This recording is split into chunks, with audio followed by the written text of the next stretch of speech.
On today's show, we're discussing the biggest news of the week, including a new Lord of the Rings film based around Gollum. We also have potentially Shogun Season 2 coming out. We're also going to be breaking down the 9th episode of X-Men 97 and reviewing Kingdom of the Planet of the Apes. I'm Brad, that's Josh, and this is We'll Bring the Popcorn.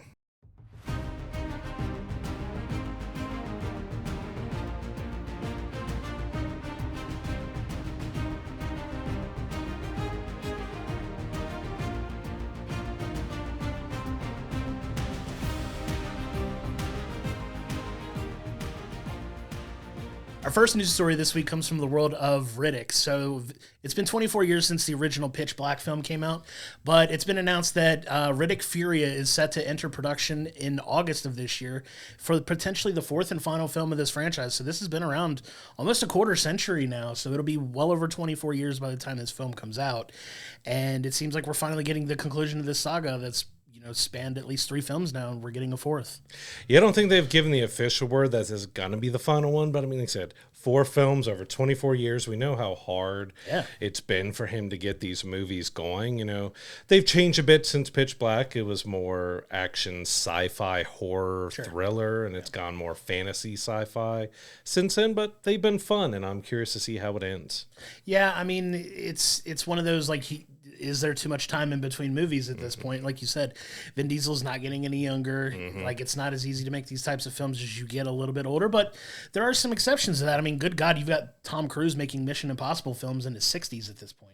He's a robot. Yeah, I mean, he's a freak of nature at this point, but the fact that he can still make those, maybe he can continue it if he wants to, but I feel like I don't know how many times they can continue to go to this particular well, because you kind of feel like after the 3rd film, I didn't really know what other types of, things he could get into, but they're coming back for a 4th, so let's see what they do. Yeah, basically what they left us as is he's been trying to get back to Furia, get back to his home planet and see what's going on there, so it feels like after 24 years, he finally makes it back. That has to be where they're going to stop this. And it's going to be curious to see how they do the story and if they do end it and wrap it up here, because Vin Diesel's 50-something now. Yeah, it feels like the right time to end it, but I wasn't even expecting it to be announced. With how long it's been, I thought we probably never were going to see this 4th film. Possible, but yeah, it sounds like they're getting it done. They're getting it made, so let's put it out there and see what happens. Now, talking about someone else who's returned to a role after a very long time, we had Disney announce that a new Lego Star Wars special called Rebuild the Galaxy is coming to Disney Plus on September 13th, and Ahmed Best is returning as Jar Jar, but not the Jar Jar we know. Right. Darth Jar Jar is coming. I love that. I love that so much. This is basically Star Wars' What If. I love it, though. You get to tell some of these alternate stories. There's some of that fun, internet talk of, is Jar Jar actually a Sith Lord? Well, they're leaning into it because he's going to be Darth Jar Jar in this. So they're kind of having some fun and playing with that story and some of that, some of those fan theories out there. That we're getting some fun stories that they're going to tell, and I'm actually excited for this because those Lego stories are a lot of fun. The video games are a blast. A lot of these Lego Star Wars games are awesome. So the fact that they're throwing a show on it too, love it. What was in the trailer? Misa gonna hurt you, son. Right. That's not ominous at all. All right. Yeah. But yeah, it started, I think, a Redditor posted a post thinking that, hey, I'm seeing all these things that showed Jar Jar might actually be a Sith Lord. And it's been such a long running joke. And to have Star Wars finally kind of acknowledge this and go forward with it, it seems like it's going to be a blast. There's a whole lot of other tales, it seems, that are going to be done with this, where you saw the Rebel insignia on AT-ATs and a bunch of other stuff. So that looks like it's going to be a ton of fun when it hits this September. I love it. I love it when things are able to kind of poke fun at themselves and not take themselves so seriously. So a lot of these, a lot of these stories do take themselves very seriously, and there's a time and place for that too. But at the same time, I can appreciate when it goes 180 degrees in the other direction and kind of just starts poking fun at himself. I can't believe that they're actually doing this. It made me laugh when I saw the story because it was like, I've seen those comments online for people in, tongue in cheek, like, oh, Jar Jar is a Sith Lord. Well, guess what? He's going to be. It's going to happen. I'm here for it. Why not? I may or may not have posted some, Dune gifs along with the stories of it because it's like, he has returned. The Messiah is here. Darth Jar Jar has risen. I love it. It's going to be so much fun. I'm looking forward to that a lot. very much so. So moving on to a little bit of horror news coming out this week. A24 has reportedly stopped development on the Friday the 13th prequel series Crystal Lake. Now that's, taking place in the, we call everything a universe now, but the Jason universe. And this is a series that I'd been very much anticipating, looking forward to, but it seems like they've got a little bit of creative differences going into this, and they're halting production on it. Yeah, it's never good when you have a series being developed and the showrunners are moved and they're looking to kind of restart and reboot it. So hopefully we still get something good out of it, or it still happens, because, right now it's just at a standstill while they look for a new direction for it. But, I hate it for those who were working on it before to have this removed from them. You don't know exactly, because, let's be honest, Jason isn't the most highbrow type of storytelling or movies or anything else. So there just wasn't working for them, and they're moving on. And I do hope we end up getting something good out of it. Yeah, creatively, I get that. Like, you don't want to, if you feel the subject matter subpar, or you're not happy with the creative direction of something. We're seeing it with like Daredevil, not to kind of bring it back to comic books like we seem to always do, but if they're not happy with where it's going, and there's a little bit of a direction, that can also be a good thing and not a bad thing. But you do kind of feel for everybody that's, I don't know how far along in production they were, or development, but you feel for the people that are more behind the scenes putting the shows together, depending on that work. And what does that mean for them? I don't know, but hopefully that it means that when they're ready for it, they can get back to putting out something that hopefully we'll get a lot of enjoyment out of. Going to something from Netflix. So we have Wednesday season 2 is in production right now. Tim Burton has returned to do the very first episode, which that's exciting. But they announced a lot more cast. So we have Christopher Lloyd. If you don't remember, he's Uncle Fester. Right. So there has to be an Uncle Fester meetup in Wednesday season 2. Like, you cannot have him come in just like you did with Christina Ricci. Yeah. You have to have them get together at some point. Yeah, I was going to make that correlation too. Yeah. Sure. But Haley Joel Osment has also joined the cast, so that could be pretty fun. But we did have a few actors from the first season who are not returning as season regulars. Some are not returning at all. So Percy Hines-White, Jamie McShane, and Naomi J. Ogawa will not return series regulars. I think Jamie may return for an episode or two, but the other two are basically gone. Yeah, if you've followed anything around like some of the controversy around some of the people in the show, you understand why Percy Hines-White is not really involved in the show due to allegations surrounding him, and why he's not going to be a part of it. But I'm excited for this. I'm excited for the show. This show did incredibly well on Netflix. It's one of their most watched series of all time. I believe when it came out, it broke every streaming record they had at the time. Jenna Ortega's career has absolutely skyrocketed from it as well. And the fact that they're adding, to your point, like Christopher Lloyd to this, who was Uncle Fester in the 90s, films, they're going to make some kind of joke about that at some point. And it's going to be a ton of fun. I'm excited hearing about the things creatively they're wanting to do with it, take it a bit more on a darker horror, like lean into more of the horror aspect of it, which I'm all for. Yeah, a little bit less on the relationship side. A little less campy and, things of that nature that some of it was. But I love the first season, and I'm excited to see where it progresses because I'm a big fan of the show. Yeah, absolutely. The season 1 was a lot of fun. They took it in a interesting kind of new direction that they've done with the Addams Family story so far, and season 2 can't come soon enough. Absolutely. Looking forward to that when it finally comes out next year. I'm very, very excited for that. Moving on to some news out of the world of Marvel. I know we keep talking about we're coming back to comic books, but there was another kind of a bigger announcement coming from Marvel, and specifically Bob Iger, the head of Disney, has announced that Marvel Studios is going to reduce their output of films to 2 to 3 per year, with 2 TV shows per year. Now, it's slowed down significantly over the past 2 years, especially that we're not getting as much from either film or television, but it does sound like that's in line with their talk of, focusing more on making better stories and not necessarily pumping out as much content. Yeah, I'm curious to see if that is just live action or if that's animation as well, because you have the What If series, you have Marvel Zombies that's coming, a lot of different properties. We know X-Men 97 is going to get another season or 2 or more, so I would assume that doesn't exactly include all the animation in that with it, but it also makes me wonder what is happening with some of these shows that we've already had, which we had Miss Marvel and She-Hulk. Will those get any more seasons, or are they just done? But also Ironheart, it's one we've talked about before. We just don't know what's going on in those series. It's filmed, it's done as far as we know. And if they stick to this, is it going to fall in the plans in the next few years? Because as we even mentioned with that, it's got a young actress as the star. She's going to be much older by the time this series finally comes out, or they even use her again in the MCU. It could, and it leaves some of those things away. Like, it seems we're finally getting Agatha series is going to finally come out later this year, thank God. But it's one of those things that you put so much content together, like, what does that mean for everything else moving forward, right? Is there going to be a little bit of a pause? I, am over the moon excited about Daredevil when it comes out next year, like, chomping at the bit for it, but what does that mean for other plans?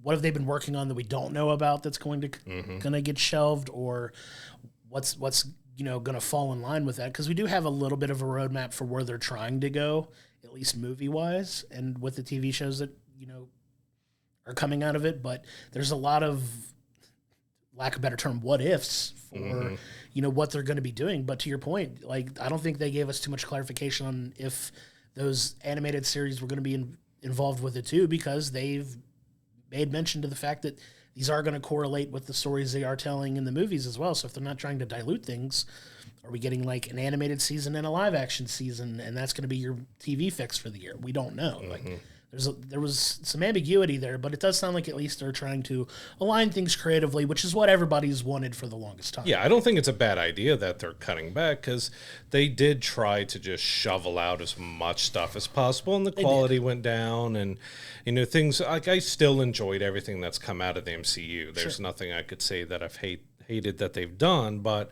it is a good thing that they stepped back, but they have announced a lot of stuff. I want to see how that changes the release schedule, because, we've got Blade that we've been waiting on for so long. Thor 5 has been talked about. Spider-Man 4 is talked about. You got the Fantastic Four. You have, Secret Wars and Avengers movies coming. There's a lot of stuff that they've announced that this cutback does seem like it's going to be moving a lot of release dates. But yeah, that's not even considering like X-Men and where they're going to fall in line with this, because, obviously with Wolverine showing up in the next Deadpool film, we've seen the introduction of the X-Men, in the Marvels, and, they're going to start playing a big part in this moving forward too, not just in the animated, universe. It's going to be a whole live action thing that they got introduced. And then there's a lot of characters in limbo that we've been waiting to hear more news for, like you're talking about. Shang-Chi too. I'm going to bang that drum until I can't physically do it anymore. Like that's supposed to be coming as well. Like, there's so much in limbo that if they're going to really tighten the reins on this, what's going to fall by the wayside, and what are they going to make and what are they not going to make? Yeah, especially with those two Avengers films coming, there's got to be a cutoff point with story points and characters that they're going to have. All right, Avengers is coming out this date.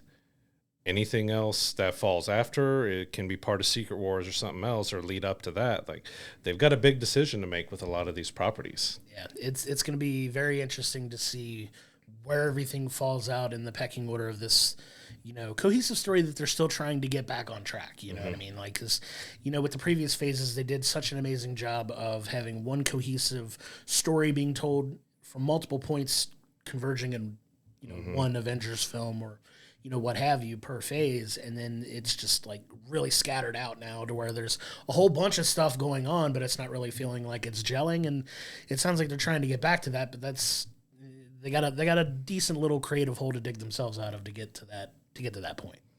So speaking of one of the biggest properties of Marvel's that we've been waiting on forever for them to bring into the MCU is the Fantastic Four. Yes. And we got two big casting announcements from that. The first was John Malkovich. He is joining the MCU.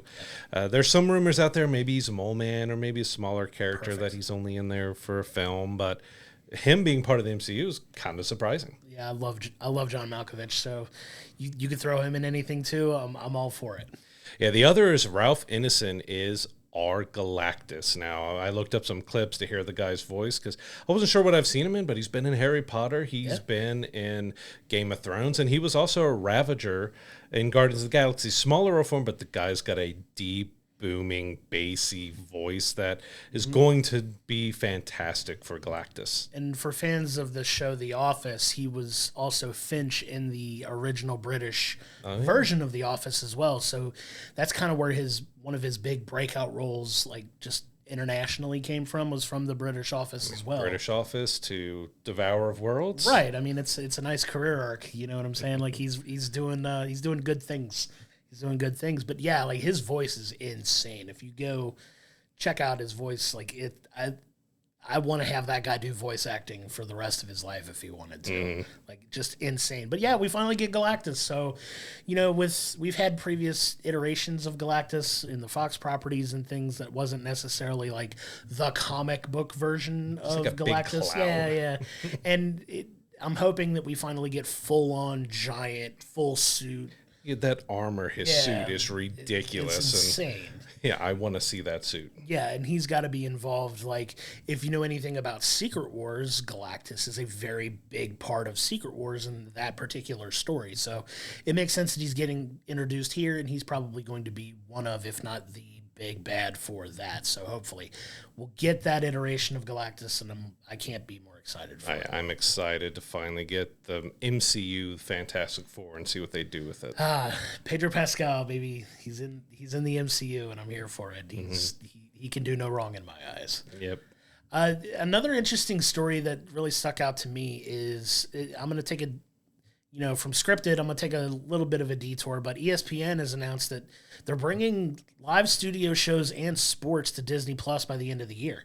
So there's, bundles that you could do for ESPN, Disney Plus, Hulu, and, all of them together owned by the same company. But they've been kind of, for the longest time, siloed off as their own entities. Now we've had the integration of Hulu into Disney, but now it seems like Disney is going to get in on or ESPN's going to get in on the Disney Plus train as well and start adding to stuff like that. And I think they're working more towards like a flagship sports launch next year. Now they have the deal that they've got with Fox Sports and Warner Brothers Discovery to kind of do like a joint sports venture as well. So it sounds like they're getting into like some really weird deals that seem to be kind of overlapping with each other. I don't know what to make of it. Welcome to cable. Right. Kind of as we said when Disney announced that they were bringing channels to Disney Plus, where they're going to have their popular, Star Wars or Pixar and other things, and Marvel having their own channels. That sounds what they're doing here, that ESPN is going to have their own channels and everything for the live sports and live shows. We're just getting back to cable.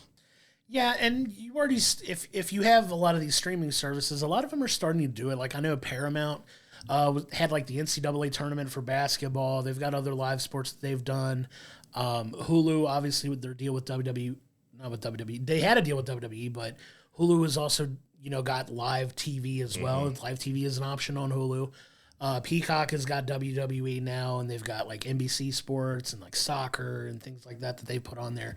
And you're starting to see it become more of that, but like it's getting back to cable. You're absolutely right, because these were originally set out to do regular original scripted programming, and now they're going back into live stuff, and it's just all turning into cable. It's a giant mess. I'm wondering how much longer we're going to be keeping the separate subscriptions, because you said ESPN Plus, Hulu, Disney have always, you can bundle them, but they're separate subscriptions.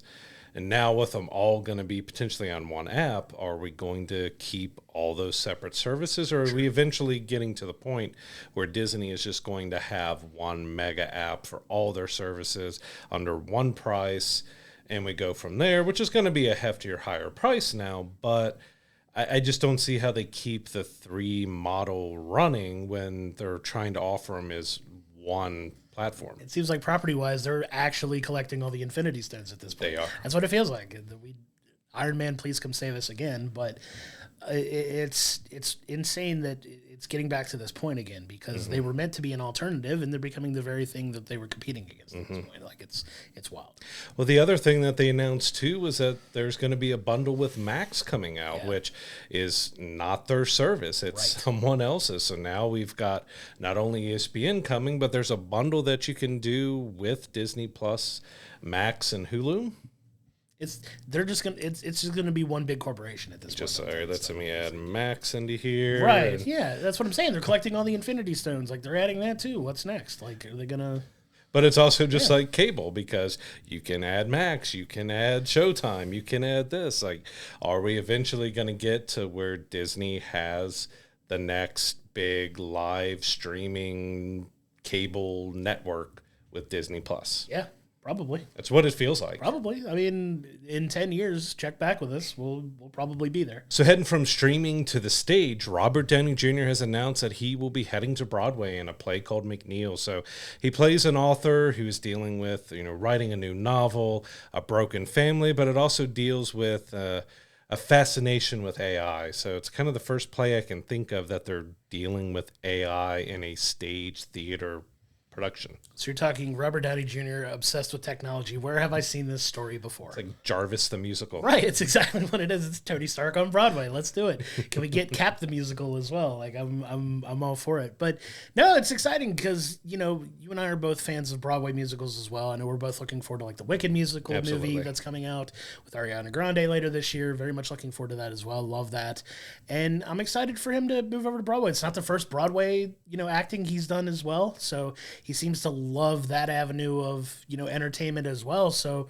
I'm excited to see what it does. Just hope that AI doesn't write the script for it. And I hope the story is really good. Like, it's a kind of odd story that you think about for a play. It's about a writer writing a novel, bad family life, and AI. Like, it's kind of an interesting mashup, but it had to be good enough to get Robert Downey Jr. on board. It's like they took a randomizer and we're like, all right, premise, story. Let's go. And Robert Downey Jr. Okay, fair enough. Let's go. Let's ride this out. But no, I'm excited to see what comes out of it. Like you said, we're also fans of the stage as well. So, curious to see what that looks like, and I'd love to be able to go see him in that if possible. Yeah, we'll see if it ever goes off of Broadway and has a production run to going around different cities or different countries and seeing if we can, even if it's not him, if we see the play, because don't get to New York too often to see Broadways, but hopefully we can see some version of this come to our neck of the woods. That'd be awesome. I'd be all for it. So to kind of transition into one of the films one of my favorite films of all time, which is Rocky. It seems like one of the Farrelly brothers, Peter Farrelly, is going to be producing a movie about a young Sylvester Stallone trying to get the Rocky film made. So it's kind of a biopic, not really a biopic, but it's a story of how the Rocky film came into being, which I know you and I both love the Rocky films as well. Rocky is one of my favorite. It's my favorite sports movie of all time. It is an incredible film, and it's spawned, just a slew of amazing films as well, even like the Creed films that have come out recently. But you kind of get to see the origin of how Sylvester Stallone got this film made to begin with. And if you've done any research on the story, it's a pretty cool story. Yeah, it's a pretty incredible story. Stallone was acting, but he wasn't doing very well, not making a whole lot of money. He was even saying he was like poverty level. He was down to his last little bit of money, and he went to a fight, which was Muhammad Ali, and I forget the boxer that he was fighting against, but that guy was standing up to Ali. He was the underdog that was standing his ground and not buckling to Ali, and that gave him that inspiration. That I think it was 3 days he wrote Rocky. Insane. And he actually went to an audition, but it didn't go well, and he ended up talking to him that, hey, I wrote this movie, and they were like, okay, let us read it. And they read it and they loved it, but they didn't want him to have anything to do with it. They were like, no, you're not going to act. We'll give you like $300,000 or something for it, and you go. But he said that I just couldn't. I felt like I was going to be kicking myself and hating myself if I let it go, and he was able to talk him into it. But the film only had $1 million budget, which even in the 70s was ridiculously low. Yeah. And it ended up grossing, I think, over $200 million, and we all know Rocky. Yeah, we know but like I'm really interested to see this be put into a movie because it is a fascinating story of he was at his rock bottom and ended up making an underdog into pretty much himself into the underdog and coming out on top, and the rest is history for him. You want to talk about the ultimate, like, trusting your gut and going with your gut? Because could you have imagined anybody else playing the role of Rocky Balboa? No, obviously not. But talk about, like, standing your ground and, like, knowing when something's going to be good. And it was, I mean, you're talking about one of the highest grossing film franchises of all time now. Like, it really is. It's up there. Like, that film won Oscars. Like, it's gone down in cinematic history. And just imagine passing yourself. You hear some of my favorite stories to go back and watch, just to kind of pivot a little bit. Like, some of my favorite stories to go back and read, not necessarily watch, are like actors that pass on big time roles. Like when you hear about who could have originally played one role and that role goes on to become iconic for somebody else, and you like, even if it's somebody well known like Leonardo DiCaprio being cast as, you know, Iron Man or something like that, you know what I mean?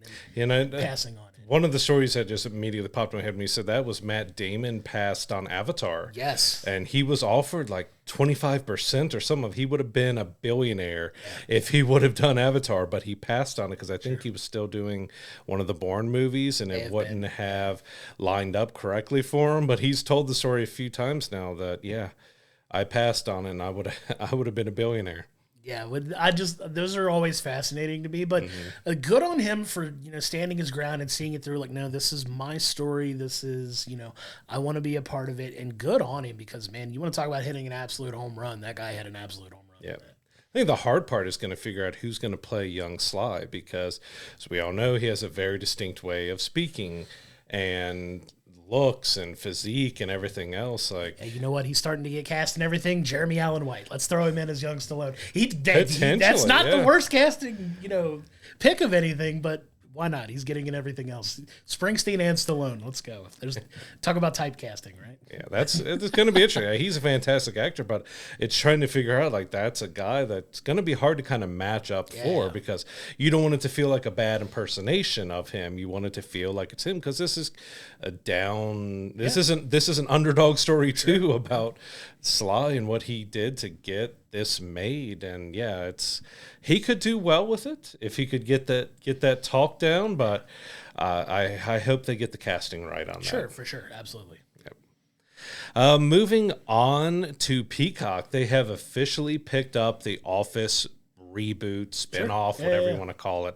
So we've now got a synopsis for it that's telling us that it's taking place in the Midwest about a failing newspaper that is trying to bring it back to life with volunteer reporters. So, you know, with the casting news we thought maybe it was going to go a little national because we had an Irish actor and we had a Italian actress, but maybe they'll still mix in their accents because they're volunteer reporters. But this does link pretty well, like to go in a different direction, being a newspaper, but you know, Dunder Mifflin could still be their paper supplier and get a phone call from Dwight, or they call Dunder Mifflin and Aaron answers or something. So thinking of the potential crossovers that they can do with this every now and then. Yeah, and it sounds like it's going to follow the same like documentary style like as the original Office is as well. So you're going to get it shot probably in a very similar way, but with potentially a modern take with, you know, how newspapers have basically become non-existent, at least the paper versions of them. So could you imagine trying to get a call from, you know, somebody like Dwight Schrute trying to sell you paper when you're not actually making newspapers on paper anymore? Everything is digital. Right. Get the digital call from Dwight Schrute would be hilarious. I'm just saying, Midwest, Cincinnati, Ohio, newspapers, still have a few big ones around here. Let's bring it local. I'd be all for it, but I'm excited to see the show when it does get finished and put out. And you know, I'm a big fan of The Office. It's one of my, you know, if I need something on in the background while I've got stuff going on, I'll go in and throw a couple episodes on and, get my work done and have it on the background and just laugh at some of the absurdity from it. But, yeah, it's going to be hard if you go into it expecting it to be The Office. Same way as the British Office fans feel about the American Office reboot was, well, it's not as good as ours. We're all, especially those who are big fans of it, are going to feel, well, it's not as good as the original Office, but it's giving it the proper chance that hopefully they've done a good enough job to get you to want to revisit kind of a new documentary style series. Sure. Yeah, and then we'll be excited to check that out when it comes out. I'm very much looking forward to it. But to kind of bring things back to, we just got done talking about Rocky and the film, that's being made about that. We got another boxing film, news story that came out this week in the fact that Sydney Sweeney is going to be starring as Christy Martin in a biopic directed by David Machad, who directed The King and Animal Kingdom. She's apparently been putting in some physical training to get ready for this role as well. So now you're going to have, Sydney Sweeney as a boxer. How do you feel about that? Yeah, I mean, good for her to do something different because, we after Madam Web, she was a very small part of that, that a lot of people were wondering kind of where her star power lies. We also had a producer came out and kind of talk badly about her, trying to see where the next thing is going to land for her, and going to a boxing film to go a little bit different than what we've seen of her so far is good on her, and I hope she can knock it out of the park because it could be a pretty solid role for her to do. Yeah, we like to bag on Madam Web on our show, a lot of which for very good reason. But I feel like she kind of rebounded herself on Saturday Night Live. I don't know if you've got to watch any of the stuff from there. I thought she was absolutely brilliant on it. It was so funny, so well written. Which, take that from Saturday Night Live. Saturday Night Live seems to be cooking lately because there's been some really good stories about some stuff coming out, but that's another story for another time. But no, it's getting a role like this could be the start of her kind of pushing back in a, more positive direction after a lot of the negativity that came out of the Madam Web, film that, I'd love to see her take back off again because by all accounts, she seems like an absolutely lovely person as well. And, I hope nothing but the best for her. But yes, I don't know that really anything about Christy Martin's story. So to kind of go into this movie blind when it comes out, I'm looking forward to I can see kind of her disappear into the character without having these pre-notions of it's got to be this, it's got to be that, and then kind of compare afterwards and see how she did. Yeah, I'm excited to see what comes of it, but it sounds like it's going to be one of the next things she does. Obviously, everything with Euphoria on hold and then getting ready to start later this year. We'll see where it falls in line to shoot for her, but it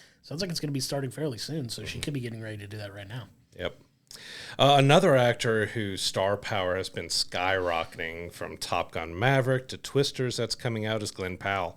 He has joined a pretty stacked cast of his own with Anthony Mackie and Laura Dern in a new legal drama, Monsanto, which is about lawyers taking on a case against the U.S. chemical company on behalf of Dwayne Johnson, which I saw the reactions to everybody online to these news stories, like, what's going on with The Rock? Like, why are they suing The Rock? Why is a chemical company in The Rock going to Dwayne Johnson, not Dwayne Johnson? I love that. There's a difference. I love that, though, but that's how much The Rock's become part of the lexicon of pop culture at this point, right?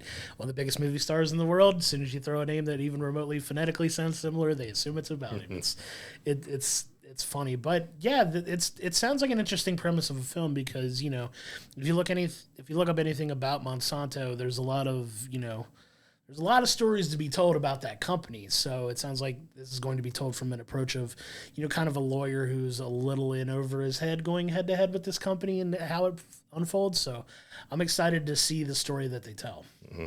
Yeah, and like I said, it's a pretty stellar cast from just those three coming into it to see what they can do with that. We actually, had a movie about Teflon and everything that happened with that chemical company filmed right here in Cincinnati. So, hopefully they can do as good of a job with this one as they did with that. Yeah, looking forward to it. Like you said, the casting alone, love Anthony Mackie, love Laura Dern. Glenn Powell, like you said, he's another one of those guys that seems to be getting like a lot of really good roles lately. So we're excited to see where that goes for him too.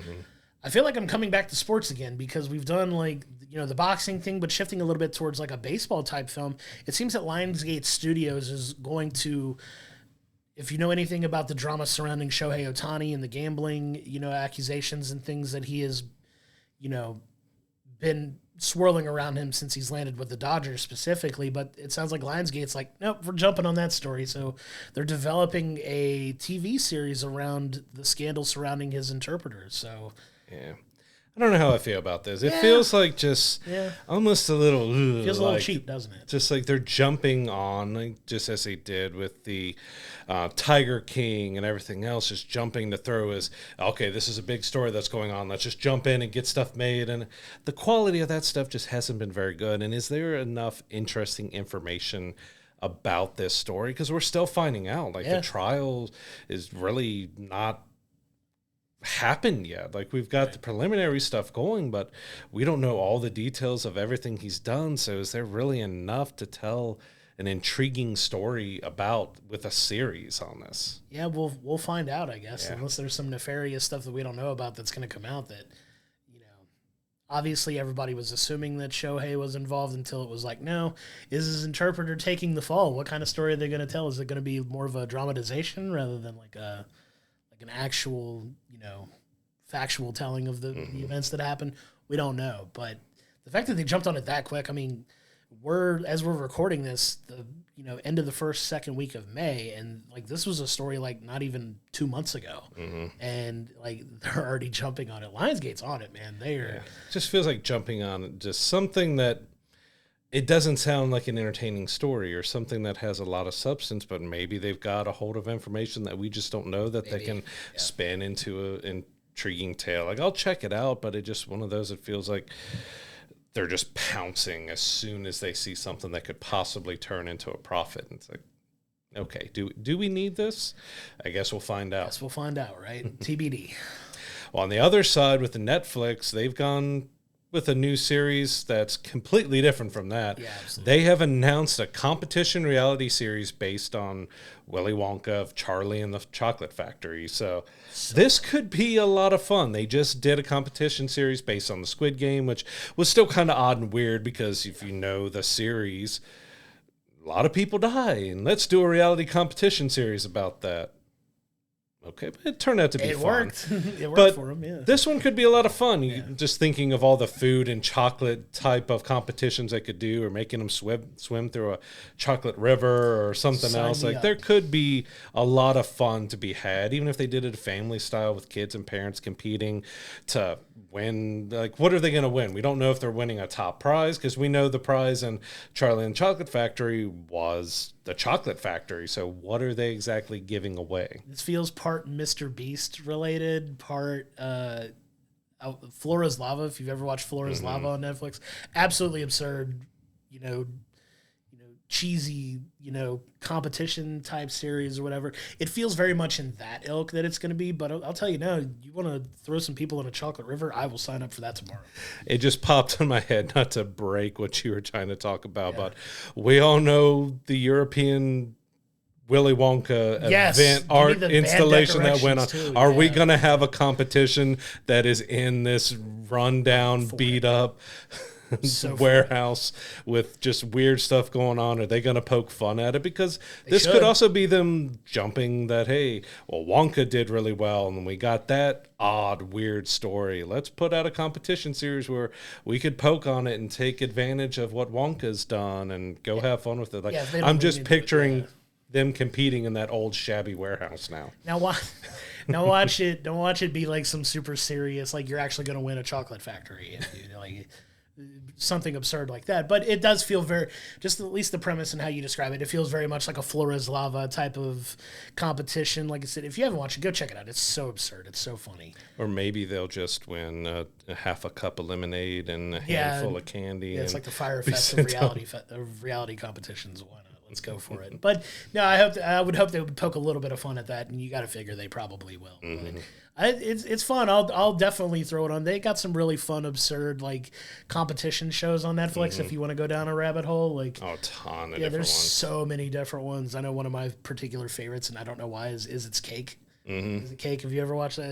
It's so absurd and fun, and just I like to throw those on if I'm having a bad day. I watch that with the kids, and we'll guess, all right, which one is it? Which one do you think it is? And so have fun with it. It could feel very much in that more lighthearted. I mean, it's Willy Wonka, so it's going to be probably lighthearted. Could you imagine the other way, like a dark competition series around Willy Wonka, kind of like a Squid Game meets Willy Wonka? Yeah, like a little more of a darker from that would be wild too. You ate the everlasting gobstopper.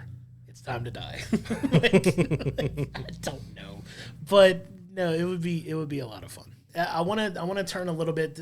We want to end with like two of the bigger news stories of the week. There's a lot of news that happened like this week, and we're filming even earlier than we normally do. So it's been a packed week full of news. But one of, if not the biggest, entertainment stories of the week this week has been the development of a new Lord of the Rings film. So Peter Jackson is coming back on board. The original producers of the Lord of the Rings films are back as well. We're getting two, as it talks about, potentially two new films coming out. The first one is going to be called The Hunt for Gollum. So it's, a story based around the character Gollum. You got to figure it's going to take place probably in between the events of The Hobbit and the other Lord of the Rings stories that we know in the film universe. But I'm curious to see where this is all going to wind up, because there's a lot of news coming out of it that's got a lot of people talking.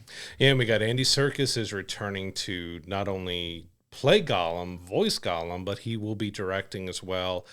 I only have hesitation because I'm trying to see a story with Gollum, because in the original Peter Jackson Lord of the Rings films, we kind of got his story that we got to see, as a hobbit when he found the ring. Yeah. We got to see a little bit of his journey throughout as he turned into the creature that we know. And then, of course, the journey through Middle-earth and where he ended up.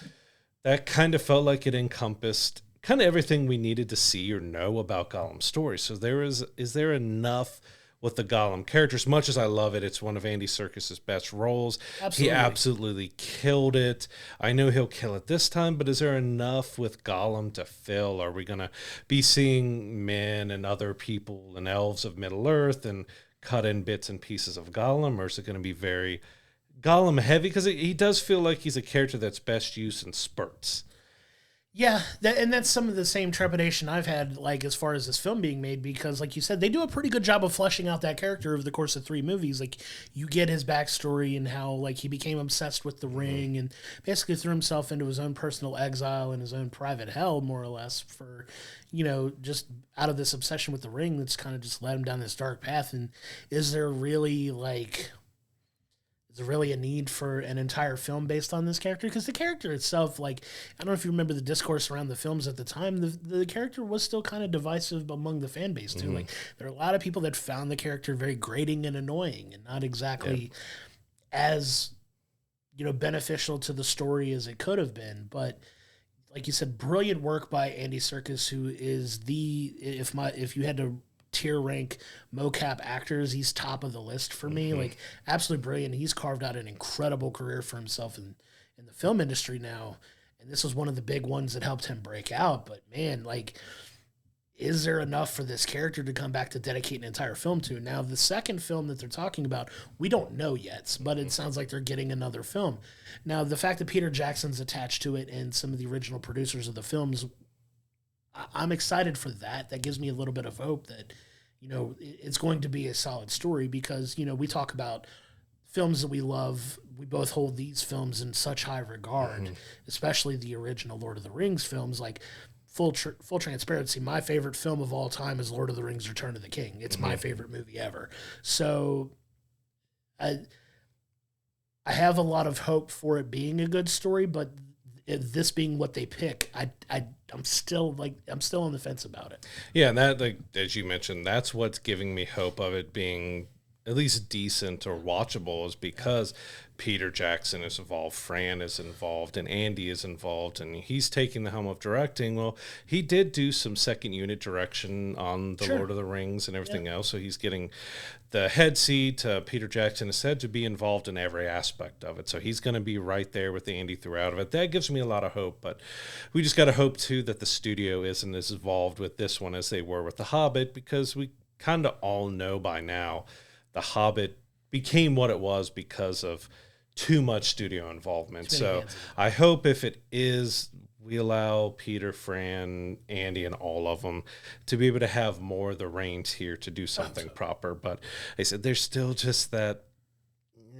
feeling, because Gollum is a great character, but to me it's in bits and pieces. So as a full film, I just don't know, because we also just had a Gollum video game that was released and it has bombed terribly. And I don't think it was just mainly the story they did. There was a lot of technical and other issues with it, but we kind of just had something that was fully focused Gollum that we questioned, did we really need it? The fans said no.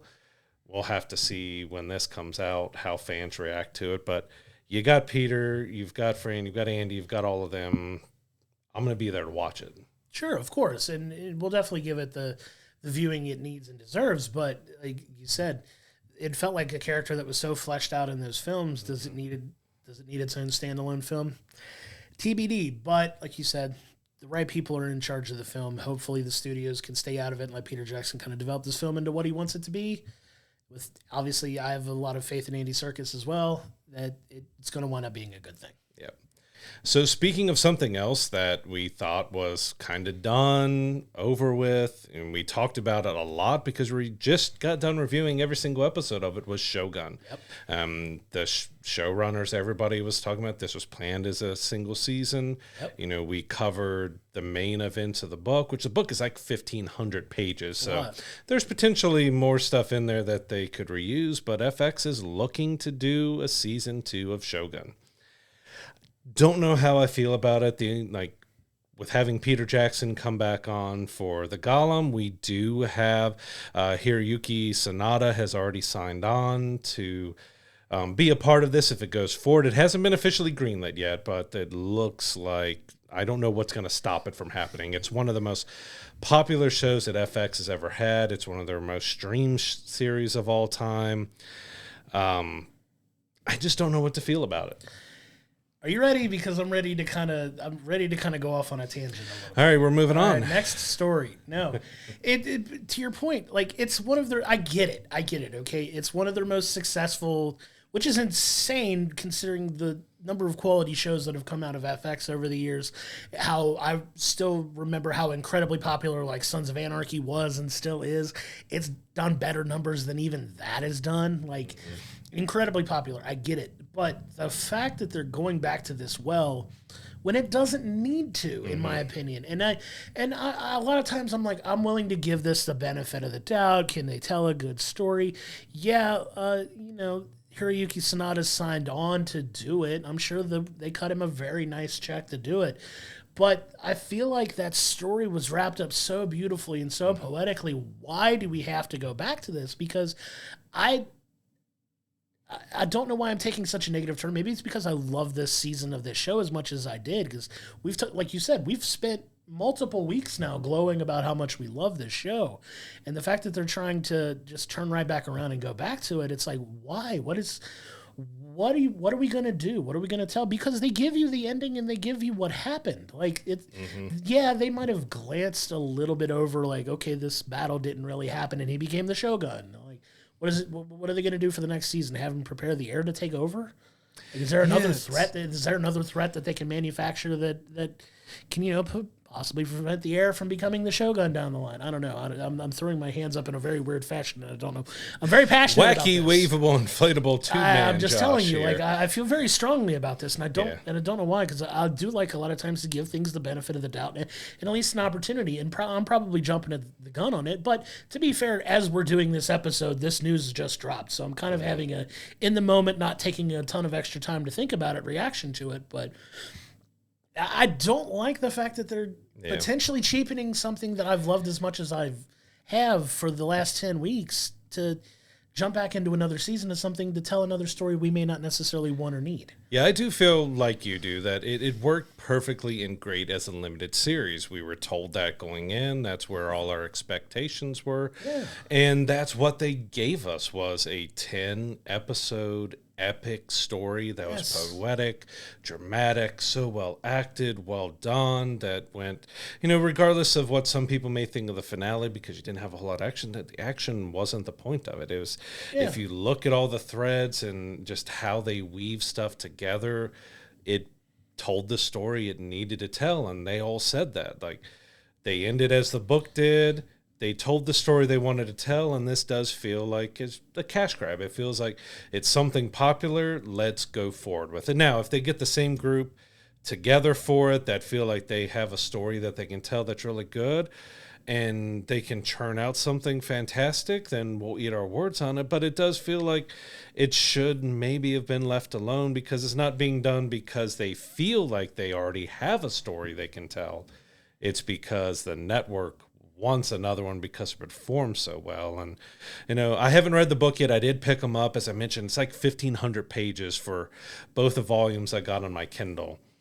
And there could be some stories and points that they could use from there to rework and remix. But, you know, that book series, the Asia saga that he did, Shogun is like 260 years before the other, like the next closest book. So they don't really have other books to pull from. They're set in the kind of the same world and same kind of everything there, but they're not connected. The characters don't show up and all that. So it's like, this is going to have to be something that they are fully making up. And I'm not saying they can't.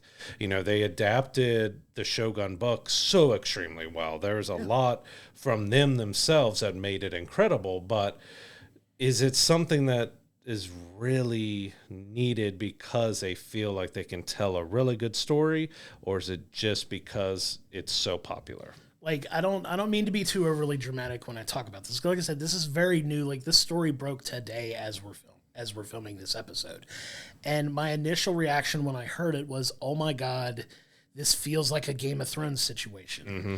And what I mean by that is, if you follow the story of Game of Thrones, they ran out of source material to work for the final couple seasons. And if you know anything about the discourse around Game of Thrones, the last couple seasons were not of the same, you know, not up to the same, you know, standard that was set in the previous seasons. So my initial concern immediately goes from a quality storytelling perspective, that you don't have this source material to pull from. It doesn't mean you can't tell a good story. I don't disagree with that. But my biggest complaint about this in the immediate aftermath of this story breaking is they've prefaced this entire season of this show around the fact that it's going to be only one and done, and we're done, we're out, we're hitting it out of the ballpark, and we're walking off the field winners. We're walking off the field winners. And had they even been remotely vague about not knowing whether they were going to do a season 2, I'd probably be a little less upset in the immediate aftermath of this coming out, because I know you said that it's not officially greenlit, but when you sign on the main character from the story, or at least one of, if not the main character from the story, and he's on board, it's probably going to happen. And as successful as the show's been, they're probably going to do it. And I really hope and pray that it's a good second season. It's a good story. They tell it. I will be more than happy to come on here and eat crow if it's amazing and just as good as the first season.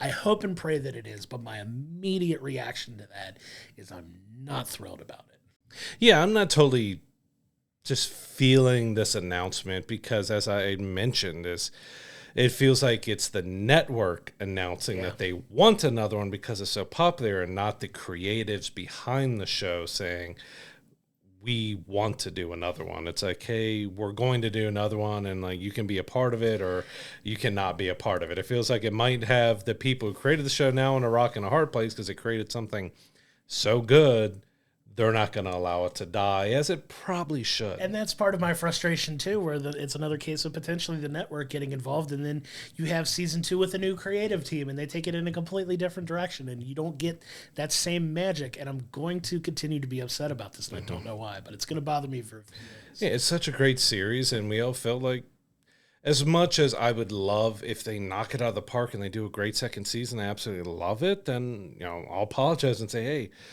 we were wrong, but it's hard to see it being announced this way as it is, which just, I don't know. It was so good. I would have rather just be left alone, get the story we had, because you could definitely see that there's a lot with John and with Lord Toranaga and all of them that are left that you could tell, but what's the conflict? What's the story? What are they going with? Are we going to have another war? Are we seeing, how people are reacting to what Lord Toranaga did? But again, it's like you don't have the source material to really work off of anymore, other than the stuff you didn't use. Because 1,500 pages, there's stuff you didn't use. Sure. There may have been, maybe we'll get flashbacks to battles that they didn't show us and go into that. But the beauty of the first season was the poeticness of it, of just how beautifully it told the story and it was acted. Is it going to go from like Alien to Aliens? So now we're going to get the more action-packed and crazy and over the top, which could work in ways, but maybe it should just be left alone. We'll see, but it's TBD, right? So you can go back and look at our, thoughts on the show in our archives. We love that first season of Shogun. All of the episodes are available on FX and Hulu and Disney for you to enjoy, and we can't recommend enough to check it out if you haven't. But now we want to move into our TV review of the week. We have episode 9, Tolerance is Extinction, part 2 of X-Men 97. It's part 2 of the 3-part season finale. And this episode is absolutely insane. Like, they were not kidding when they said episodes 8 through 10 are, like, amazing, because they are. Like, they had another, like, OMG moment or two coming out of this episode. Yeah, so this one was a lot like episode 5. We had a lot that happened, a lot of big stuff. It kind of moved through it. Like, I would still put episode 5 a little higher than it, just because of my personal love and connection with the Gambit and Rogue characters and the feeling I had after that. But yeah, there was so much that happened. So we basically kicked off the episode that Professor X is back now, but the X-Men aren't really happy about that. They're not happy with him because he wasn't around for what happened in Genosha, and now he's coming in and trying to kind of step back in that leadership role and take over. But, Cyclops wasn't like, why did you do this? Why didn't you put us in charge? Why didn't you trust us? Why wanted you to leave and go have your own family? And I was trying to think of that, but we're still in the same situation. Like, just all of them really mad and angry at him. Yeah, emotions are at an all-time high, right? So now you've got this threat of Magneto. Magneto's just kind of, broken out. He was set free in the last, from his captivity in the last episode. Now you're getting the fallout of that. So Magneto's going full bore on his, like, we've tried to do things your way, Charles. I've tried to walk in your footsteps, and now I'm going to do things the way I wanted to do. It's time for everybody to get on board with my plan. And you see that flesh out in the episode because there are a lot of, conversations back and forth between Charles and Magneto in this.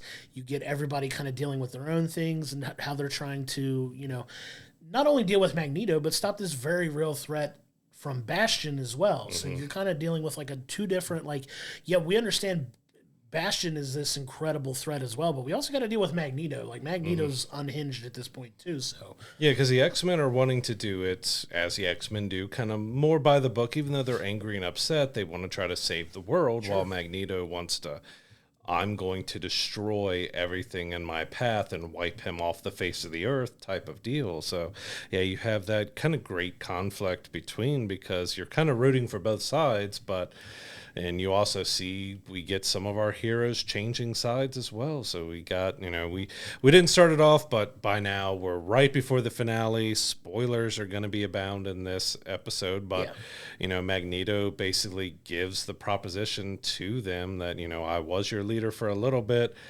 I'm going to get this done and take care of it. Who's with me? And we got Rogue, who's been off the rails since Gambit died, joins him.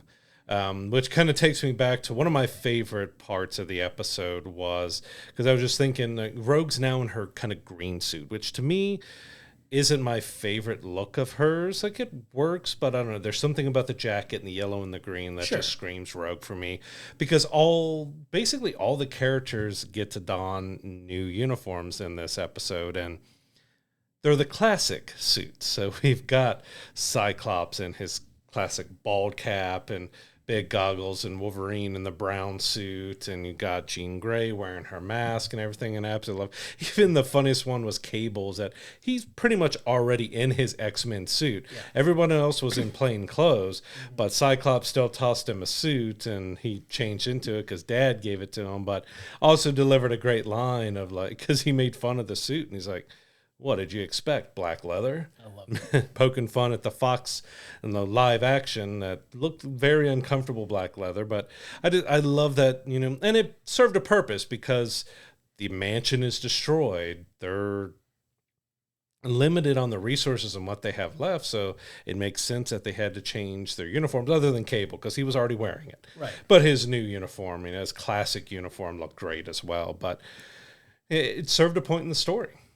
It really did, and you get to kind of see the line being drawn in the sand here. Like you said, Magneto's pitch to the X-Men is, we've tried it Charles's way, and look where it's gotten us. Genosha's destroyed.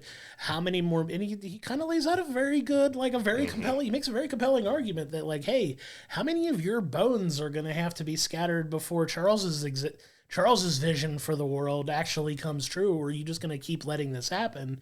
You're going to keep, humanity's proving me right, basically, but the whole, Magneto was right kind of thing just kind of moving forward here. And he makes a very compelling argument, but at the end of the day, they still view him as most of them still view him as a threat. Like you said, Rogue switches over, Sunspot switches over, and, that's where we kind of break from here. Everybody else is hell-bent on stopping Magneto at this point.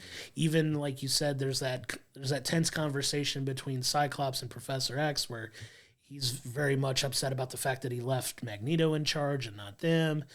But, there's a whole lot of amazing dialogue and storytelling that they do in this episode. And it leads to this point where, all right, now the battle is going to begin, and they have to split up on two fronts. You've got one group trying to go stop Bastion, the other group focused on stopping Magneto. Going to Asteroid M, the Right. infamous base of Magneto. Absolutely. I love that. And you get like some of that brought into this, and it's so much fun. And it just gets crazier from there. You get some amazing moments out of it. One of my particular favorite moments is the, Morph can kind of change into whatever Morph wants to, and Morph changes into the Hulk and does like a Morph smash. Morph smash. Yeah, it was great, and it was just a fun moment. But the fights get intense, and they get intense very quickly.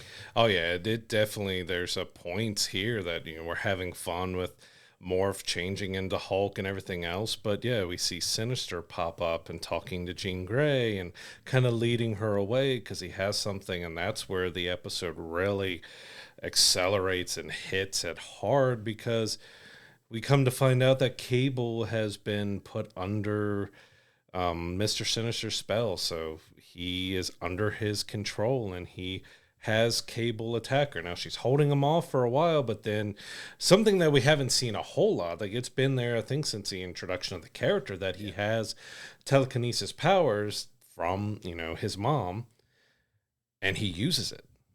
And he actually looks to potentially kill Jean Grey. So, there's a nice little moment where she opens up, telepathic link between her and Cyclops to say, I love you, right before an explosion. Like, we don't see exactly that she is gone, but it's inferred that was the end of Jean. Yeah, because that psychological link gets severed at that point, and Scott can't see her anymore. So he has this horrible realization that Jean might be gone, and then, he's still focused on the other fight with Magneto at this point, and it gets crazy, even crazier from there, because you would think losing a character like as powerful as Jean Grey, who is one of, if not the most powerful X-Men character, just based on her abilities alone and, the whole Dark Phoenix thing. But you get this, now you pivot to this battle with Magneto, and Magneto's trying to, destroy the Earth at this point in his own image, and you get this big battle with the remaining X-Men, the X-Men that have turned. You get a little playful back and forth, not necessarily playful, but a little back and forth between like Sunspot and Jubilee, who are kind of a thing, and then you get like just this standoff with Magneto and Xavier, where Xavier's trying to get his helmet off, and because he's at this point where he's like, okay, I have to use my psychic abilities to stop him, but his power is inhibited by this helmet. So he's tasked Wolverine with trying to get the helmet off, or Cyclops, whichever one can get it done first. It eventually works, and he, starts to attack Magneto and kind of start to cripple him a little bit. And it looks like it's getting to the point where Xavier might actually kill Magneto.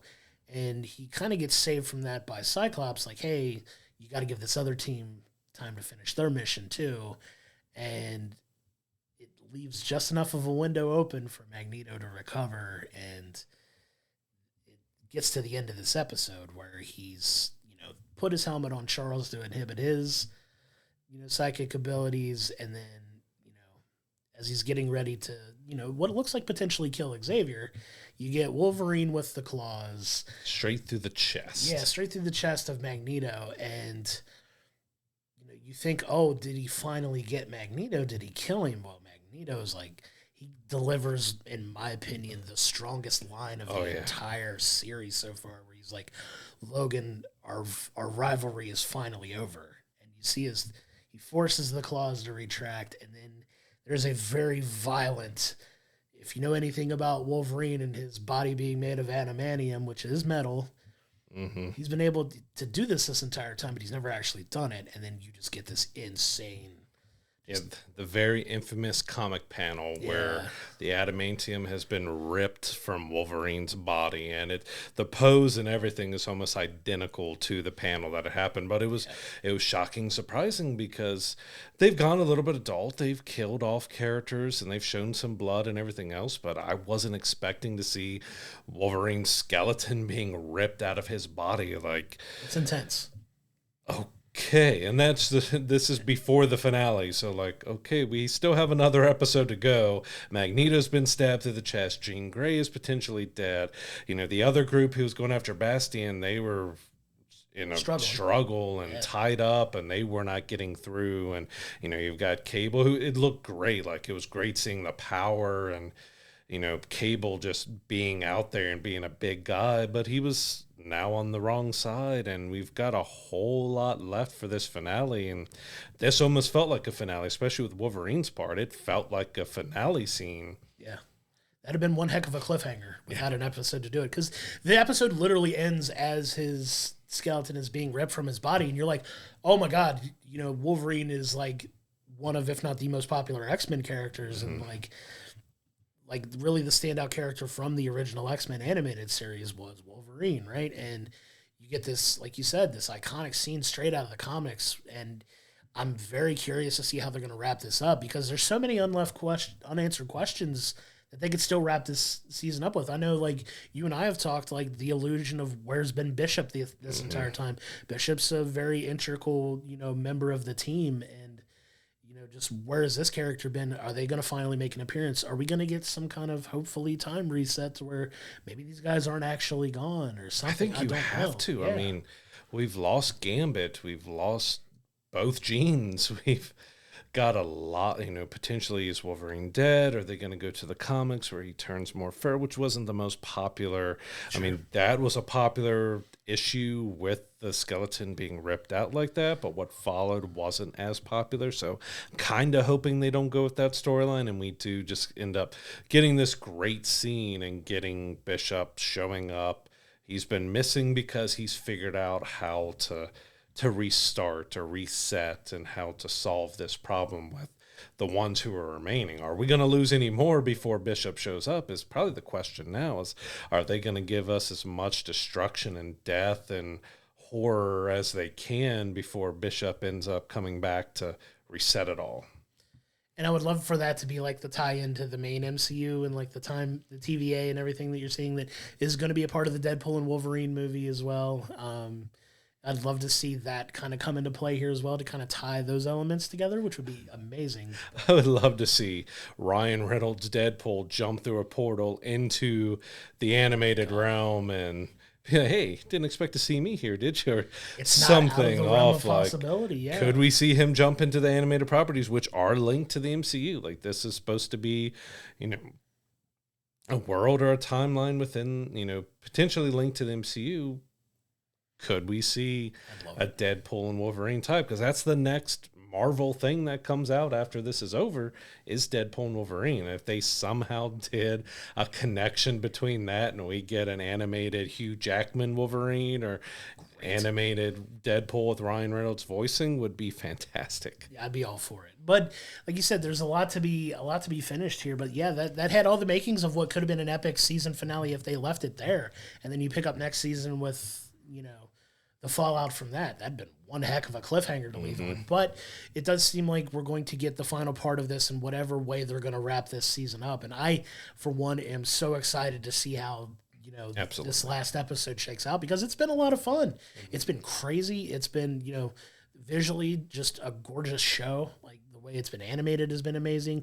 It's kept a lot of that heart and that charm from the original series that we've loved so much when we were kids. And it's an amazing modern take and a very well told story. And it pays such love and attention to the comics as well, that it's adapting to giving us like pretty much actual panels moving and in an animated way and everything else. So yeah, they've done a fantastic job. I've loved this season. I'm so glad they decided to revisit it, because as we've talked about them revisiting things in the past, like we had that in the 90s as kids. Is it going to have the same effect? Is it going to be as good coming back this long after and still, being set in 1997 and being set in that time? And they have done an exceptional job bringing the X-Men, the animated series, back to life. And we got one more.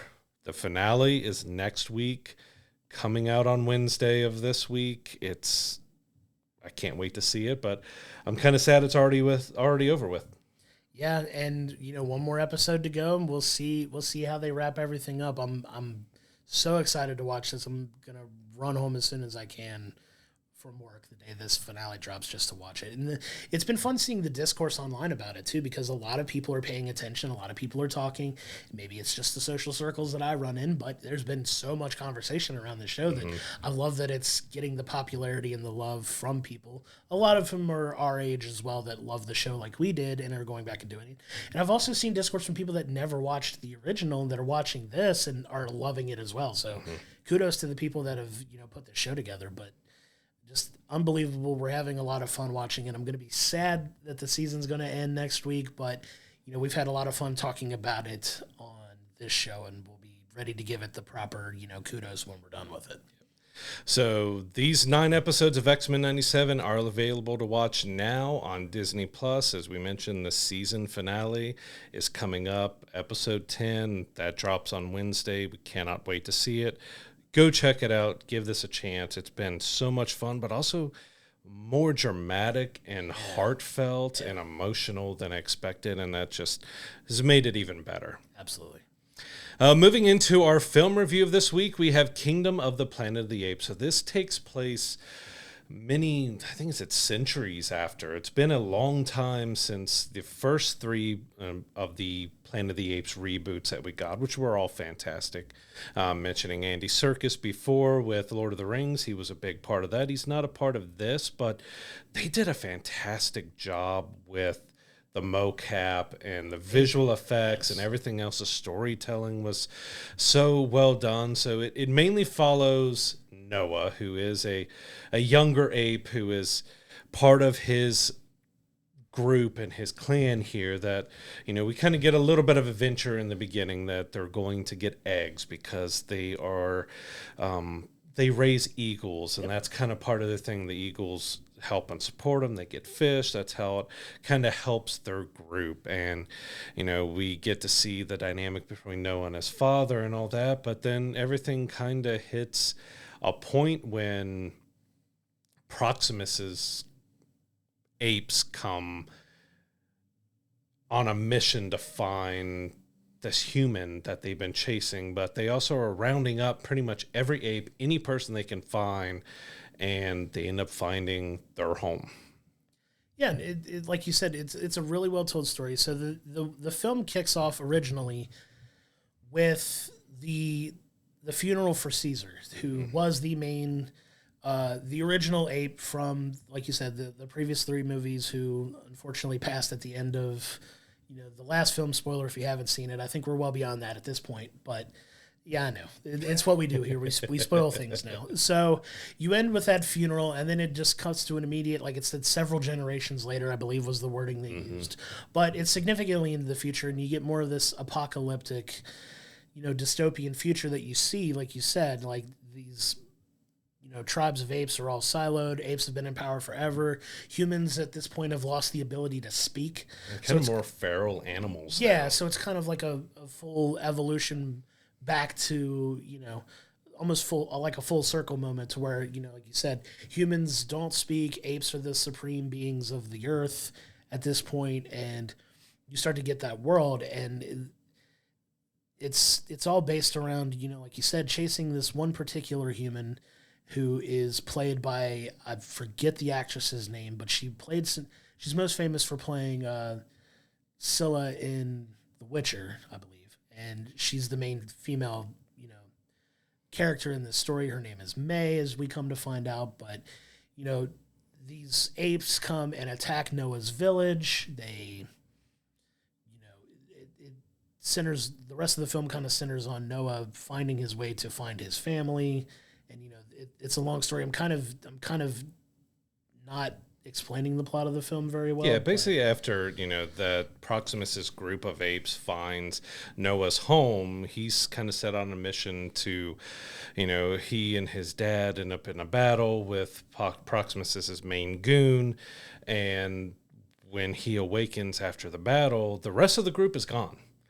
And so he's setting out to find his group, to rescue his family, his loved ones, and everybody there. And I got to say, it was more, they've always been dramatic, but I mean, it told a very kind of believable, solid story. I mean, you're following an ape, but I'm not really like looking at him, because I also love the dynamic that the apes can speak and they're very fluent speaking English and speaking outright, but you also have times where they're apes and they're doing sign language and they're acting more ape-like, and it's a nice blend that they're not, fully humanized. They're still apes, and you still have that mix of them, even tales that they're telling of humans can only use 2 appendages, and it's safer to be able to use all 4. And some of the stories they were telling were pretty humorous too, but I like the believability of the apes in this because, like you said, the mocap actors in this did such an amazing job. And I know we talked about the story last week of them putting out the version of the film with just the mocap actors and not the CGI thrown in. I'm more excited having seen the film now, checking that version of the film out, because they do such an incredible job. But one of the things that really took a big step forward in this film for me was, like you said, the believability of the apes. So you have these actors who do such a great job, but like they capture like them even taking like an extra breath as they're talking or they're running. And it's not like, oh, these guys have stamina for days that they could just swing all day and they're not winded, they're not tired. Like you said, it's a lot more believable this time around, where it's like, they do get tired, they do get exhausted, they do, struggle to speak sometimes, and they change their speech patterns, or like you said, move from talking to sign language to it's such a well done way of telling this story, and visually it's unbelievably shot. Like the visuals in this film are amazing. Cinematography is great, but yet the visual effects were fantastic. Like, I would almost say in a way this could rival up with Avatar: The Way of Water, which is kind of the pinnacle of special effects. It looked gorgeous and amazing. It had its few times where it kind of took you out, where you see stuff that didn't look as smooth as something actually in live action. This had it too, but I mean, it looked visually stunning. The apes themselves, because especially when you have all CG characters, as Avatar had as well, the main problem can be the uncanny valley, where their eyes just aren't showing that there's life in there, that you're not really getting the emotions and the impact of stuff, but you were getting the emotion. You saw like tears welling up in the eyes. You saw the subtle movements around eyelids that visual effects artists did from, taking the mocap and putting that over it. But I mean, you were getting emotions and real reactions from these CG characters, and it really was done so well, and I'm just want to give them big props for what they did with visual effects here. Yeah, one part in particular I wanted to highlight. One of my favorite scenes from the film involves a telescope. Mm-hmm. So you see Noah looking into a telescope, and you kind of get a close-up on his face, and you see what he's seeing just through his eyes and how he's reacting to what he's seeing through this telescope, because he doesn't know it's a telescope, obviously, but when he goes and he can see the stars and just the way his face lights up when he sees it and he's processing what he's seeing, that visually is spectacular. And it's, like you said, it does have a few, like, minor moments of, you know, things that could have been, if you want to, I don't want to say done better, because I'm not going to pretend to be a VFX expert or anything, but, like, just that one scene in particular was just so powerful, and so well done that, like, just telling a story through a pupil even, like, is incredible. Yeah, because I'm not saying it was anything huge with the visual effects being off or anything. It was just little moments where maybe from a distance there's maybe a little too much light where it looks like he's just standing out from the scene too much. But, like, that's very nitpicky stuff. It looked fantastic. It really was, like, a spectacularly shot film. Like I said, the storyline was great. I enjoyed the storyline as well. You get some really fun and interesting characters. I wanted to throw a little bit of love to Raka, who in my opinion was, if not the most standout character for, like, so such a brief time that he was in it. Raka, the the orangutan that was in there that Noah encounters on his journey. Fantastic, great storyteller. I want that guy's, speaking of great voice actors, I want that guy's voice acting working a lot. So good. Such a booming voice and powerful. It was really well done too. That was another character that I really enjoyed. But yeah, like, it sets up potentially, I know they're talking about doing more films, but it does leave it on a little bit of a, now we're moving into a little bit of what the future is going to look like, because by the end of the film, we're going to get into, like, we've talked a little bit of spoilers, but it does set up this dynamic between humans and apes moving forward. Like, how are they going to be able to cohabitate peacefully? And I think that's the direction they're going to start going with this, is starting to form that world a little bit where humans and apes are living together harmoniously, or at least trying to. Or will they? Or will they? But that's the thing. Like, could they potentially? Will they? Won't they? But they're trying to at least have that conversation. Like, okay, is it possible? So that seems like that's going to be the next thing that they explore, which is a lot you can pull from story-wise for, the series moving forward, which you would think, like, they've made at this point, what, 7, 8, 9 Planet of the Apes films at this point? Like, going back to the original going back versions? to the original. It's because you got the Tim Burton remake, you've got the originals. This is, because this is the 4th of this, so you're getting close to 10. You wouldn't think they would have enough, like, story to draw from at this point, but they seem to have a path forward that could potentially work for them. So I'm excited to see where this series goes from here. Yeah, because you got an interesting dynamic with Noah, the main ape, because the elders of his tribe have only ever referred to humans as echoes, and they're meant to, or they're told to just kind of stay away. They're over here, we're not messing with them, they're dangerous, you stay away from them.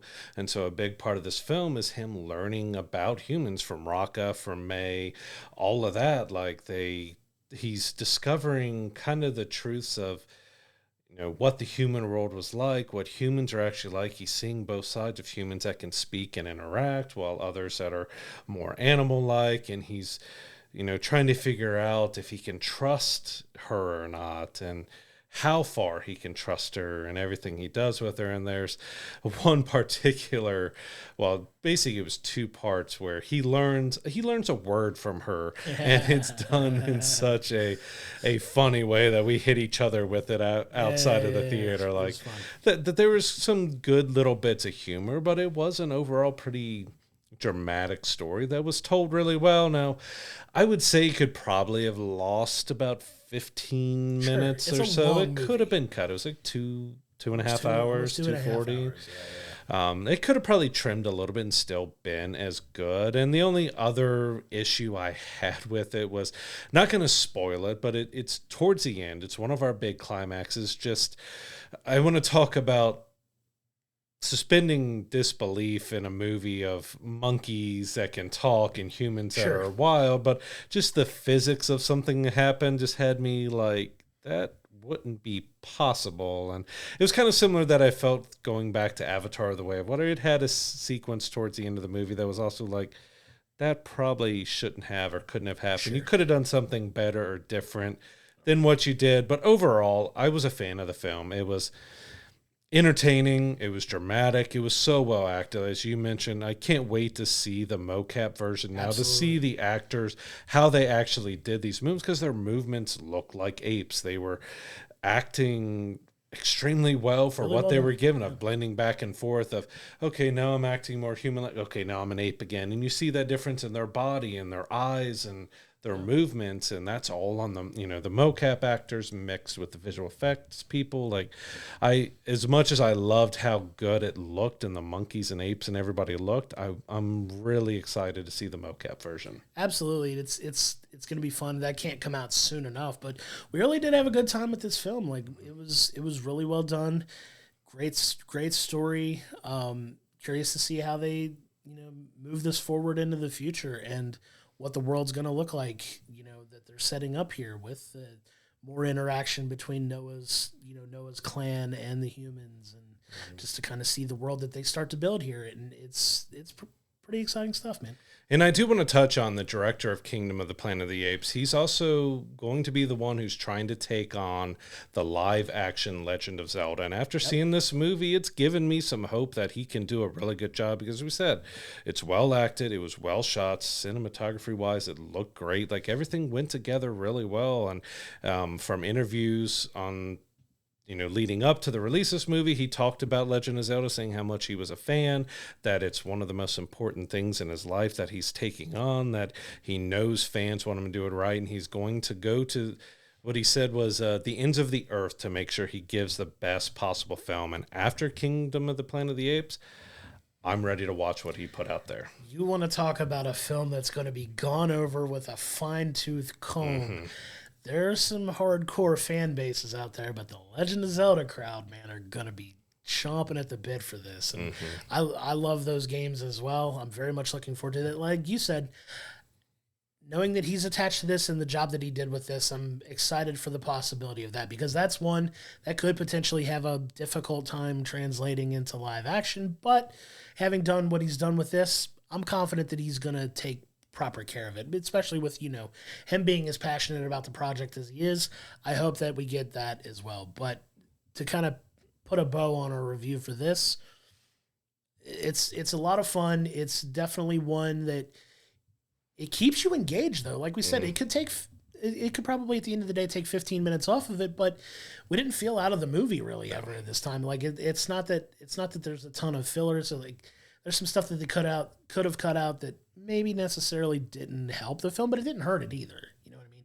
It didn't feel like we were in the theater for 2.5 hours. No. You know what I mean? The story moves well. It's not overly slow.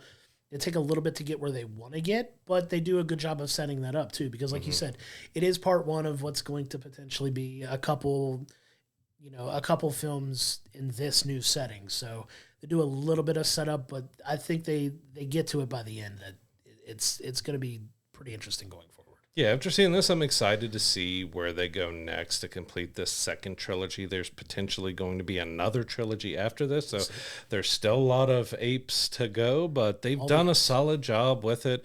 Kingdom of the Planet of the Apes is in theaters now. We highly recommend checking it out in theaters.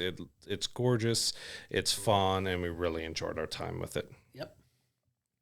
So coming up this week, we have a lot of releases all throughout. So starting off within theaters, we have John Krasinski's If, so the family-friendly, imaginary friend movie with Ryan Reynolds and a ton of guest stars within that. I'm really looking forward to checking out this movie. It looks like a ton of fun. We also have the biopic Back to Black about Amy Winehouse. So we have a little bit more dramatic turn there with that biopic, because we know, how her story ended and all that. So that one's going to be a good one to check out as well. And we also have a horror movie in The Strangers Chapter 1. We've gone back to be a prequel to see how the Strangers series started. And the trailer for that is really cool. It's really interesting. I'm excited to check that one out. I know we're not necessarily reviewing that here, but it is a film I'm going to check out as well, because from the trailer, it's got one, in my opinion, like an absolutely insanely dark line where they're tied up to the chair and they're like, "Why are you doing this?" And one of them leans in and goes, because you were here. And I'm like, oh, give me. I'm excited to see that one for sure because I love the Last Strangers movie as well, and just kind of see the origin of that. It's exciting too. I'm excited to check that one out. Now on streaming, we got a completely different type of movie from those, which I mainly mentioned because I know my girls are going to have me watching this a ton of times, is Thelma the Unicorn on Netflix, out on May 17th. I'm going to be seeing unicorns a lot lately. What makes you think I don't want to see unicorns too, Brad? If you want to watch unicorns, you can watch unicorns, Josh. I'm going to watch unicorns, and I'm going to be happy doing it. But looks like it's going to be a fun one for the kids and absolutely adults too, Josh. On demand, which we're getting Godzilla and Kong: The New Empire, along with Sasquatch Sunset and Sting on May 14th. So if you don't like spiders, you're arachnophobic, stay away from Sting. Don't pay attention to Sting at all.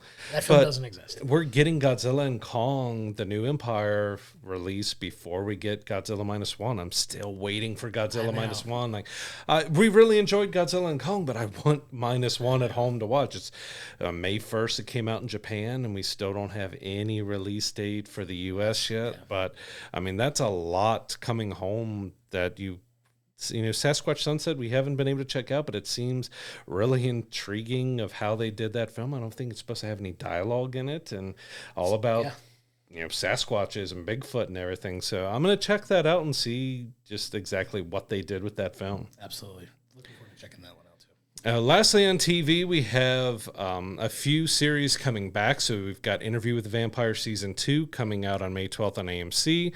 We have Bridgerton Season 3 Part 1 on Netflix. And, we're into the middle of May now. So we're getting a lot of season and series finales. We're getting cancellations and endings. We wanted to touch on the Young Sheldon series finale on May 16th. That's the same day Bridgerton also comes out as May 16th.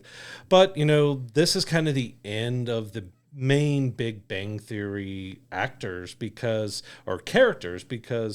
we have Sheldon in this is ending. It's going to continue on with another spinoff with his brother, but from the main cast of Big Bang Theory that started over 10 years ago, this is the last episode of something involving a main character from it. Yeah, and the staying power of this show, I believe we've touched on it before, is just, it's crazy how long this show has lasted. Mm-hmm. Like, Young Sheldon, when the premise came out, I'm like, I'm not going to lie. I was like, there's no way this show's going to work. Like, everybody loved Sheldon from, Big Bang Theory. He was the most popular character there, but the spinoff is a younger version of him, or like seeing a different actor playing the same character, younger kid, younger version of it. It's never going to work. The show's been on, 7 seasons? Mm-hmm. Like, it's lasted a pretty long time. So you're getting to the end. Not to spoil too much, but there's some pretty cool cameos set for the finale if you've seen any of the stories about it. So excited to check that out. The show's been fun. I haven't seen every episode of it, but what I've watched, I've enjoyed. But it's getting the end of its run, and it's going to give a proper send-off to these characters that, like you said, over a decade ago, this show has been out. It's been on. It's one of the most popular rerun shows of all time as well, and we're getting to the end of that last iteration of those characters, so hopefully it gets the proper send-off. Yeah. I never really checked it out. I was kind of same as you. Maybe it got a season or two and it'd be done, because that was a quirky, odd character that really only seemed to work because Jim did such a great job playing him. But they got a kid actor that has done really well, and good on them for getting 7 seasons out of a spinoff. Many spinoffs end up just kind of crashing and burning right away. They got a nice long run, and good for them. And I hope all the fans get a proper send-off. It's like a modern-day Cheers Frasier kind of situation. Mm-hmm. You know what I mean? Like, to kind of age it back a little like a long time ago. There aren't that many iterations, like you say, of spinoffs of particular shows that do really well. Like, there are some exceptions even where the spinoff does even better than the original, but it's so rare. And to see a show like this that has lasted and had the staying power that it has, it's a really testament to how high quality of the writing it is that the network stuck with it for that long. Because, like you said, there's so many years that you see these shows that last 1 season, 2 seasons, and the networks give up on them, and you never see them again, or they don't perform as well. to get 7 seasons out of a show like that, let alone a spinoff, is just a testament to how well the show's especially when they're spinning off a younger version, so they're trying to cast someone else in those roles, and like Cheers and Frasier, even like Buffy and Angel, you had the characters kind of moving over. You know, this was a spinoff that was taking you back in the past and trying to have a new group kind of catch on to that flame that the Big Bang Theory was, and they did a good job with it, so good for them. So excited to see the finale for that as well. But that's going to do it for this week's episode of We'll Bring the Popcorn. Coming up next week, we are going to be reviewing the new Ryan Reynolds, John Krasinski film, If. Very excited to check that one out and have a review of that. We'll also be doing our review of the season finale of X-Men 97. We are here. We're at the end. We cannot wait to talk about that episode. I'm sure we're going to have lots of jaw-dropping moments in that one just to kind of wrap up that story and to see where they end, and maybe it's a cliffhanger, maybe it's an ending. There's got to be something to hold us over for season 2. So we're definitely excited to check that one out. Yep. I'm Josh. He is Brad. And we will see you next time.